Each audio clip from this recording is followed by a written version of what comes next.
Robert. An incarcerated individual at the Centinela State Prison, Centinela, California. This call and your telephone number will be monitored and recorded. You have a prepaid call. You will not be charged for this call. To accept this call, say or dial 5 now. Thank you for using Global Tel Link. Welcome to If These Tables Can Talk, where we share our unique perspective on a variety of topics. My name is Terry, and I'm your host. My name is Robert. I'm one of your hosts. Today's topic is going to be gangsterism disguised in homosexuality disguised in gangsterism. All right, man. So when we talk about homosexuality, right, I want to kind of go back to the beginning of it. Like, it's always been frowned upon. Right. Even if you go back to the Bible, if you're into, Solomon and Gomorrah. Right, Solomon and Gomorrah, right? So when you believe that they came with the homosexuality, and you said marriage should be between a man and a woman, Right. are you saying at that point that it was some of this going on back then and they had to specify it because people didn't know if it was right to marry a man or a woman, or why do you think that, it was told that marriage should be between a man and a woman? Well, that's what the Creator made it for. When God created man and woman, you know what I'm saying? He made man for the woman and woman for the man. And do you think people was deviating from that script, that they had to come with a bylaw to keep people in order? Well, they had to. You know what I'm saying? And that's why Solomon's Gomorrah was destroyed for their homosexuality. Okay. So we know if they saying that God said it wasn't right, it wasn't right. Right. So when it trickled down, do you think that's why the black community or other communities frown upon homosexuality? Yeah, because we society. Once society say something is relevant, that's what majority of people go by. Right. So now we talk about, because we're talking about gangsterism, right? So we're saying that we look at the government now and how they're against homosexuality, right? In our military and different places like that, so we can see where the hard stance came from. So it's like the homosexuals never really had an outlet, right? So they always had to be in the closet or some form of fashion, right? The gang members and what we was doing, we always thought that it wasn't nothing that was serious, and you're not into this because we all were supposed to be like-minded. Right. We're supposed to be like-minded, so you're not supposed to like no boy. This is not what you're into. So this call and your telephone number will be monitored and recorded. Now we see it's more prevalent and common, and now we're looking back of when it might have started. When was your first introduction into seeing that it might be some homosexuality inside the gangsterism?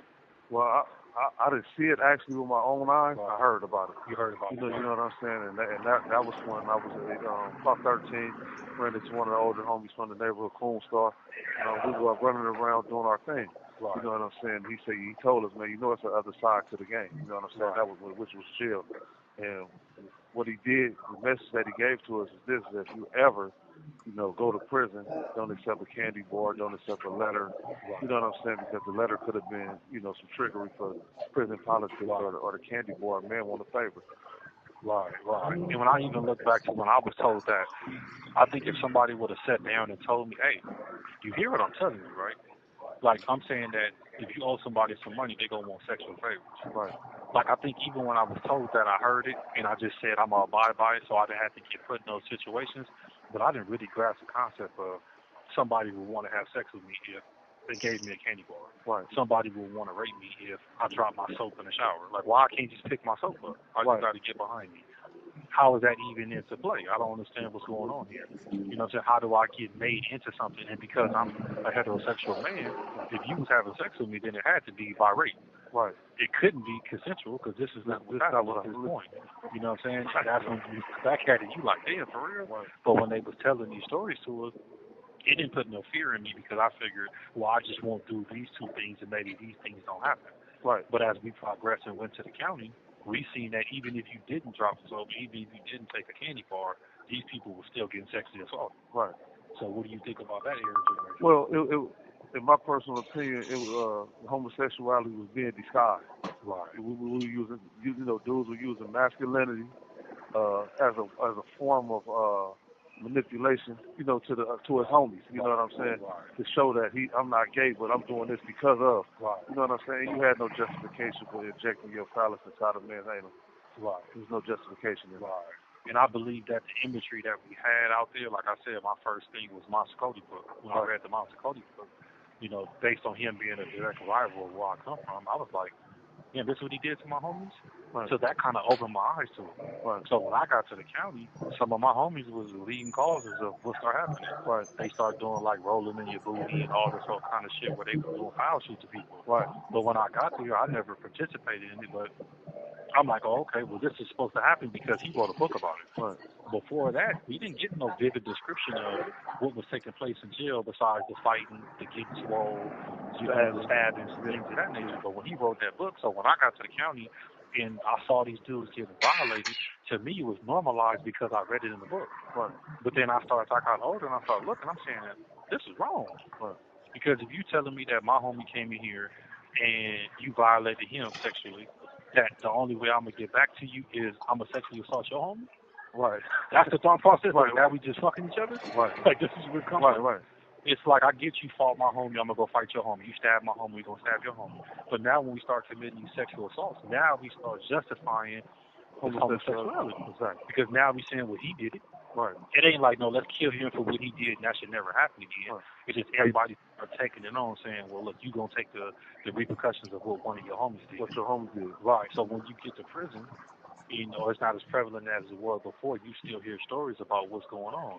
So do you think that a lot of those dudes, that was their sexual preference and they didn't find no safe place to be who they was?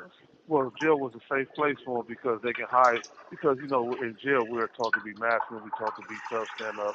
Right. You know what I'm saying? And so what they did, they transformed what was wrong and made it right. Right. They made wrong right in prison. You know what I'm saying? But because it wasn't accepted in the hood. Right. In the black community, it was two things our mother said when we were adolescents. Don't bring a white woman to my house, and homosexuality is not allowed. Right. And so they couldn't be this in the neighborhood due to the fact because the neighborhood hadn't at that time conformed to this type of behavior. Right. And it's crazy because, when we was just at the other spot, I was telling people, like, every time I'm talking to a woman, they feeling betrayed. Mm-hmm. They're saying that you women is liking men and you people ain't giving them the validation they need as a woman. So not only do they have to compete against women, now they compete against men, and I don't think they lying. So one of the dudes in the class was like, well, how you know they ain't lying? I said, well, let me start in here and ask a question. And I went to my teacher. I said, man, you ever had a finger in your butt? He's like, twice. he out of nowhere. The whole class started laughing. Right. I told the people, that's how I know. I just start asking people. Right. Because I know it's easy to lie, but it's hard to look somebody in the face and lie. Right. I said, so I went to the Mexican dude that was next to me. I said, you ever had something done with your ass? He turning red, and he's shaking back and forth, and he's panicking. And the other Mexican's like, don't do it, Holmes. Don't say nothing, Holmes. Don't say nothing, Holmes. And then I looked at everybody else like, I'm going to stall y'all out. That's how I know they ain't lying. They ain't lying. Because I'm willing to ask the uncomfortable questions right. that other people not willing to ask. And we only went to two of us. Right. We haven't got to the other people around here. And then they was like, man, why you do us like that? No, because it's a truth that needs to be had. Right. Because women should be given the opportunity. Right. You know what I'm saying? If that's what they want to do. Right. You shouldn't be able to hide your sexuality, your sexual preferences from a woman. Right. Because you have people like me that's been incarcerated over two decades and counting. You know what I'm saying? And for me to come back into society, and want to be promiscuous with women, but a woman is being promiscuous with a man that's being with another man. Right. And this is how the acquired immune deficiency syndrome get passed around our community. Right. You know what I mean? And even when you go here now, when you see men amongst men, when I was coming to prison, I'm thinking to myself that I'm finna be with whatever prison offering. Right. But in my mind, I'm thinking like, I'm finna shoot, I'm finna stab, I'm finna fight, I'm finna do this, I'm finna go crack me a CO, I'm finna go fuck on her, I'm finna give me some bitches in visiting room. Right. I related to all them stories I heard about these things, cracking nurses and doing things of that nature. I didn't think that I'm finna be in the cell with a dude and grab a condom. Like, that wasn't the thought process that happened. Right. You know what I'm saying? And I remember when they brought those, I said, the CO pulled me to the side. Me and my bunkie was walking the yard. He said, I got something I want to ask you. I'm like, what's going on? He said, we're going to start putting condoms in the day room. I said, we're in an institution full of men. Are y'all promoting homosexuality because y'all took family visits to cell phones? You know what I'm saying? And then you sit here and offer men condoms inside of a day room, and the condoms were coming up missing. Right. They were coming up missing. Right. I grabbed one day playing with him. It's like, hey, man, I'm about to take this to visit it. He say, oh, no, you can't take that to visit, and that ain't what that's for. I said, but I'm about to go around a woman. I said, so you telling me that you'll write me up and stop me and deny my visit if I take a condom out there with a woman? But you telling me if I take this with in here with a man, you going to turn your head and just laugh? Right. Yeah. Yeah, I mean, you're not supposed to be doing it. So if I'm not supposed to be doing it out there, then how can I be doing it in here? It's acceptable. Right? So once these dudes found out that they can walk a fine line Mm-hmm. with doing this, they start using them narratives. And they start playing with it. And to the point where now it became so prevalent that women are making pages, down low brothers, undercover brothers. You've been hearing it for so long. Right. And then a lot of times these women manipulate these dudes to tap into parts of themselves that they shouldn't tap into. Right. And then they use it against them. Right.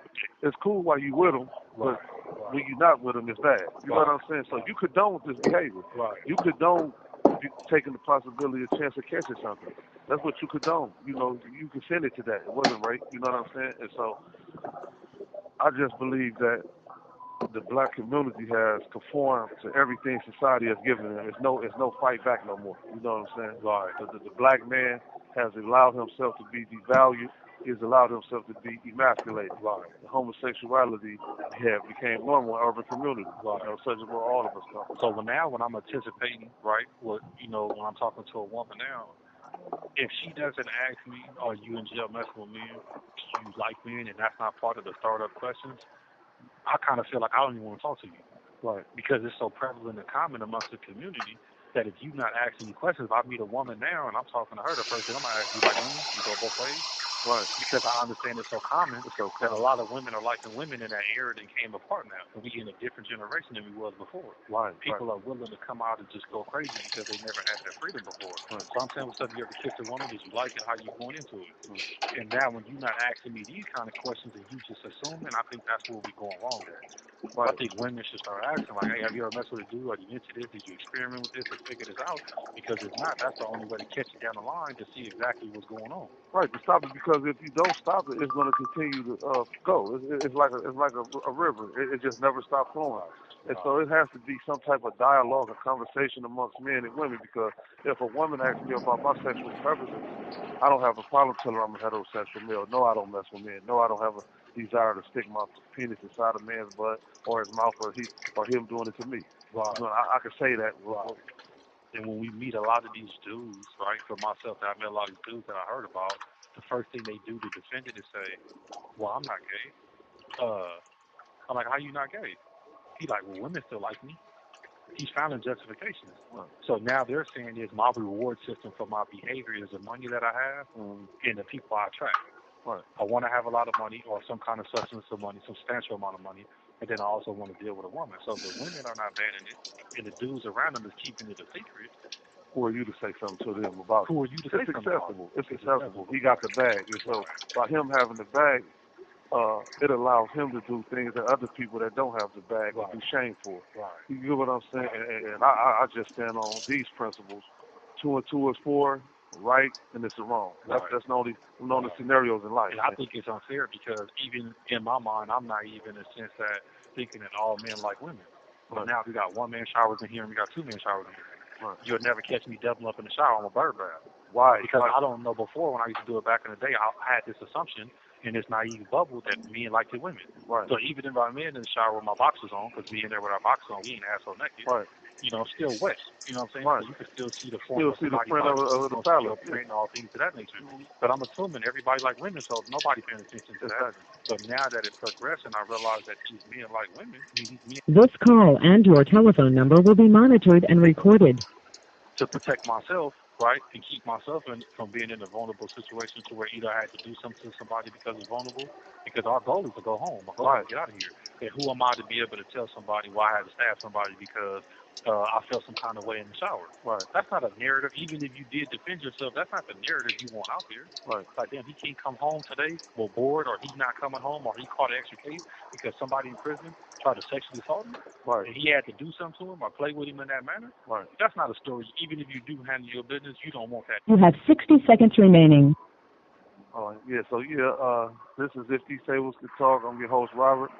Yeah, I'm Terry, man. Checking in. This is part one of it. Part two is also going to be attached to the next episode, man. Like I said, man, you can follow me at richandson .inc at Instagram.com. Man, I got 2 books available, man, on Amazon. Events that separated me from the gang and emotional finances by Terry Richard Jr.